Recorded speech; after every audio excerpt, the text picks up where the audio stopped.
अस्सलामुअलैकुम दोस्तों, कैसे हैं आप लोग। रैंडम मॉरल स्टोरी के पार्ट 2 में हूँ शामदीद। तो आज की इस वीडियो में भी मैं आपको बताऊंगा इंटरेस्टिंग स्टोरीज जिससे आपको बहुत कुछ सीखने को मिलेगा। तो चलिए वीडियो को शुरू करते हैं।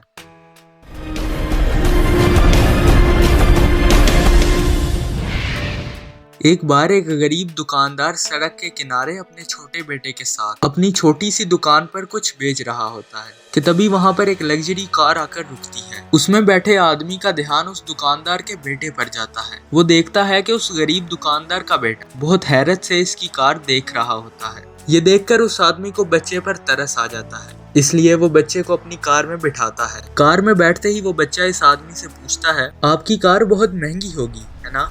वो आदमी कहता है, हाँ, मेरे बड़े भाई ने मुझे गिफ्ट की है, पर मुझे पता है कि तुम इस वक्त क्या सोच रहे हो कि तुम भी एक दिन ऐसी ही कार लेना चाहते हो ताकि तुम भी एक लग्जरी कार में घूमो फिरो, है ना? वो बच्चा कहता है, जी नहीं, बल्कि मैं तो आपके बड़े भाई जैसा बनना चाहता हूँ ताकि मैं भी एक दिन अपने छोटे भाई को ऐसी कार गिफ्ट कर सकूं। दोस्तों, कुछ लोग पैसों से रईस होते हैं और कुछ लोग अपनी सोच से, इसलिए कोशिश करो कि पैसों के साथ साथ अपनी सोच से भी रईस बनो।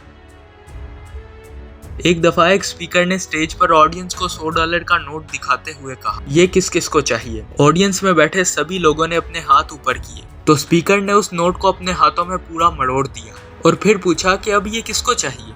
सभी लोगों ने फिर से अपने हाथों को उठाया। फिर स्पीकर ने उस नोट को बुरी तरह अपने पैरों से कुचल दिया और फिर ऑडियंस से मुखातिब होकर कहा, अब ये नोट किसको चाहिए। और इस बार भी सभी ने अपने हाथ ऊपर उठाए। लेकिन आप जानते हैं ऐसा क्यों हुआ? क्योंकि $100 का नोट जूतों से कुचले जाने के बाद भी $100 का ही रहा।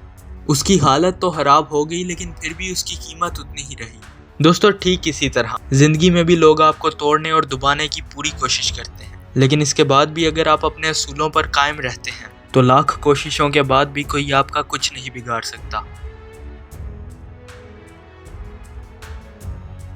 जब इटालियन मुजस्मा तराश माइकल एंजेलो को फ्लोरेंस के मेयर ने उसके बनाए मुजस्मे के बारे में बोला कि तुमने इस मुजस्मे को अच्छा तो बनाया है, मगर इसकी नाक काफी बड़ी लग रही है, तुम्हें इसकी नाक थोड़ी छोटी कर देनी चाहिए। तब इस पर माइकल एंजेलो ने उनसे बहस करने की बजाय वो उस मुजस्मे के पास गए और अपने औजार उठाए और चुपके से इसके साथ में थोड़ी सी मिट्टी भी उठा ली और उस मुजस्मे के पास जाकर बस दिखावा करते हुए अपने औजार चलाए और थोड़ी सी मिट्टी जमीन पर गिरा दी, ऐसा दिखाते हुए कि उसने नाक छोटी कर दी है। इसके बाद माइकल एंजेलो मेयर को मुजस्मे से थोड़ा दूर लेकर गए और फिर पूछा कि अब नाक कैसी लग रही है। तो मेयर ने खुशी खुशी कहा कि हाँ, अब नाक सही लग रही है।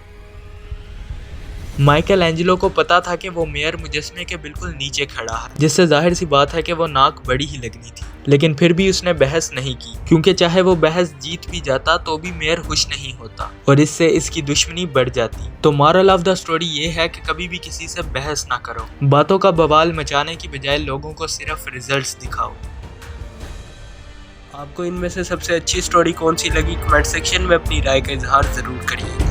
ये थी आज की वीडियो। अगर वीडियो पसंद आई तो इसे लाइक करें, चैनल को सब्सक्राइब कर लें। मैं मिलूंगा आपको फिर ऐसी किसी इंफॉर्मेटिव वीडियो में, तब तक के लिए अल्लाह हाफिज़।